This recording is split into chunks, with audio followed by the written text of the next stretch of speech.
मुनासिब कवानीन वज़ा करें। मोहतरम हज़रात, दस्तूर हिंद के आर्टिकल 25 ज़मीर की आज़ादी, किसी भी पेशे को इख्तियार करने की आज़ादी, किसी भी मजहब पर अमल पैरा होने और उसकी तबलीग करने की आज़ादी फराहम करता है। आर्टिकल 26 मजहबी मामलात का इंतजाम चलाने की आज़ादी देता है।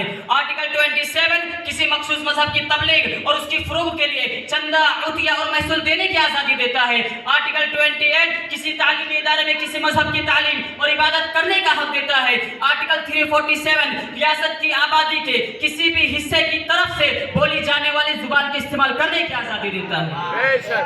मोहतरम हज़रात, आर्टिकल 350 अपनी शिकायत और तकालीफात को, अपनी प्रॉब्लम्स को ऐवान हुकूमत, कोर्ट, अदालत व दीगर महकमा जात तक पहुँचाने के लिए जुबान के इस्तेमाल करने की आज़ादी देता है। आर्टिकल 350A तहतानवी सतह पर तालीम के लिए मादरी जुबान में तदरीस की आज़ादी देता है। आर्टिकल 350B लिसानी अक़लियतों के हुकूक के निगहदाश्त के लिए लिसानी अक़लियतों के कमिश्नर के तकर्रुर की गुंजाइश फराहम करता है। और आर्टिकल 29 और 30 लिसानी अक़लियतों के तालीमी और सकाफती हुकूक के बारे में है। आर्टिकल 29 में कहा गया है कि शहरियों का कोई तबका जो हिंदुस्तान के किसी भी इलाके में रहता हो उसको अपनी जुबान और सकाफत के तहफ़्फ़ुज़ का पूरा हक हासिल है।